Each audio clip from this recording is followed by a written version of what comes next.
El triunfo electoral de Javier Milei en agosto pasado hizo mucho ruido, y gran parte de la prensa internacional habla de él.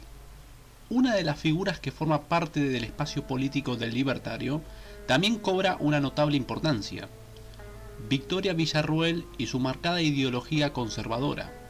Pero ¿de dónde surge el conservadurismo liberal en la Argentina?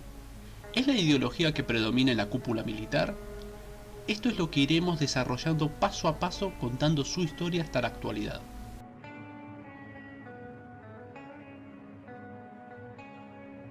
Julio Roca fue un expresidente argentino de finales del siglo XIX y tenía esta tendencia conservadora muy propio de aquella época. De hecho, el Partido Autonomista Nacional gozaba de un gran predominio político y gozaba también de una enorme aprobación y popularidad entre la población de aquellos años. Si bien hubo varios líderes de esta corriente política, ninguno tuvo el carisma y el prestigio que sí tenía Julio Roca, sobre todo por haber sido el autor de reconquistar y reconfigurar las fronteras entre Argentina y Chile a mediados de 1882. Pero como todo cambio de época, surgen nuevas ideas y a su vez nuevas posturas para las problemáticas sociales. Es así como para principios del siglo XX un nuevo partido político iba poco a poco ganándose un lugar entre la sociedad argentina. La Unión Cívica Radical, fundada por Leandro Alem, iba a ser el rival del conservadurismo liberal. Pero, ¿qué es la Unión Cívica Radical?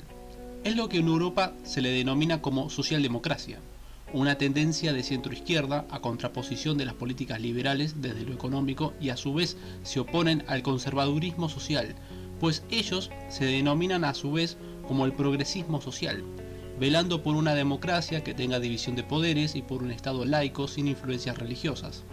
Aunque valga recalcar un detalle: es muy propio de la Unión Cívica Radical que muchos de sus miembros sean aceptados o que tengan relación con la masonería. Este detalle hay que tenerlo en cuenta. Para avanzar con toda esta historia es fundamental no pasar por alto a un hombre que fue un enorme protagonista en la política argentina durante los años 20. Hipólito Yrigoyen es de esos líderes que se aman o se odian. No hay términos medios. Vale destacar que gracias a Yrigoyen, el radicalismo no solo llega al poder por primera vez en su historia, sino que logra desplazar con un enorme apoyo popular al prestigioso Partido Autonomista Nacional. Pero como dije antes, Yrigoyen es un hombre que dividía aguas, incluso dentro de su propio partido. Es así como nacería la interna entre Alvear e Yrigoyen, no solo por diferencias ideológicas, sino también por una metodología que para los radicales de pura cepa no les gusta que se implemente, como los liderazgos personalistas que pueden atentar contra una forma democrática de comportarse dentro de un partido. Ya para 1928 culminaba la presidencia de Alvear, y todo apuntaba a que Yrigoyen era favorito para regresar a la presidencia. Y es en este momento que nacería una alianza política que le da título a este video. Era abril de 1927. El hijo de Julio Roca, también llamado Julio, convoca una reunión de alta envergadura partidaria a distintos referentes de la derecha y del conservadurismo de distintas provincias. En aquella reunión se analizó la forma de ganarle las elecciones a Hipólito Yrigoyen, que picaba en punta para volver a la presidencia. No se llegó a un acuerdo para formar un solo partido aglutinando a todas estas corrientes de la centro-derecha y derecha liberal propiamente dicho. Sin embargo, sí acordaron crear una confederación de las derechas que sería una alianza electoralista. Pero la gran novedad política que surgió de aquel encuentro fue la de integrar a una rama del radicalismo que se llamaría Unión Cívica Radical Antipersonalista, y a su vez decidieron integrar a un partido socialista llamado Partido Socialista Independiente. La segunda gran decisión fue la de apoyar a la candidatura de Leopoldo Melo como presidente, que justamente es quien lideraba el radicalismo antipersonalista. En aquellas elecciones finalmente volvería a ganar Yrigoyen y regresaría a la presidencia.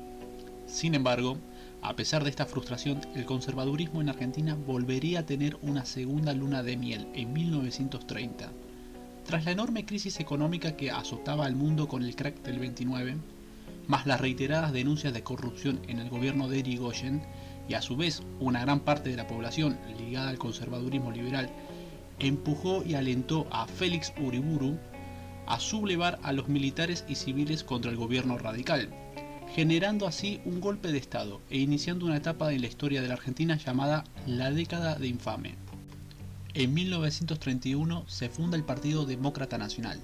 Es importante recordar este partido político porque más adelante cobrará mayor importancia. La década de infame fue uno de los momentos de mayor prestigio y de predominio que tuvo esta corriente de pensamiento liberal conservador, teniendo 4 presidentes de facto, comenzando por el ya nombrado Uriburu, que quiso implementar políticas corporativistas al estilo italiano, aunque no terminaron de encajar del todo. Luego llegó un gobierno de coalición entre el Partido Demócrata Nacional, la Unión Cívica Radical Antipersonalista y el Partido Socialista Independiente.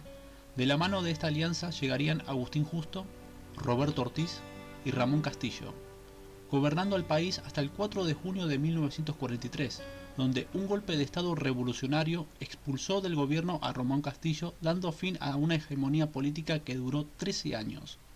Esta revolución le daría pie a la aparición política de otra persona de enorme importancia para la Argentina, Juan Domingo Perón, que a su vez esto explica la génesis del antiperonismo de un sector importante de la cúpula militar, ya que Perón fue quien les pinchó el globo a los conservadores liberales. Pegamos un salto en el tiempo para ya hablar de la última dictadura cívico-militar. Jorge Videla era el hombre más afín a las ideas liberales junto con su ministro de Economía Martínez de Hoz. Pero no todo el gabinete militar estaba alineado con este pensamiento. Se sostiene que Emilio Macera y Videla tenían sus diferencias entre sí. Los unía el sentimiento anticomunista, por supuesto, pero Macera era un hombre más vinculado al conservadurismo y a un estilo de patriotismo, que Videla, al estar más adentrado en el liberalismo, brotaba una clara acentuación ideológica. Es común en la política que entre aliados existan discrepancias. Con la derrota en la Guerra de las Malvinas, se llamó a elecciones y todo el arco militar entraba en crisis. Su impopularidad había crecido, y era notorio un rechazo de la sociedad por la junta militar. A pesar de todo esto, se presentaban a elecciones con un candidato propio. Francisco Manrique se presentaba bajo el sello del Partido Demócrata Nacional. La derrota fue aplastante. No llegaron ni al 1% de los votos, sin conseguir ni un diputado o senador. Luego de esta derrota electoral, la más dura y humillante para el conservadurismo liberal en toda su historia, se disolvería el partido y esta corriente de pensamiento quedó muy marginado de la aceptación popular, de la que alguna vez llegó a predominar.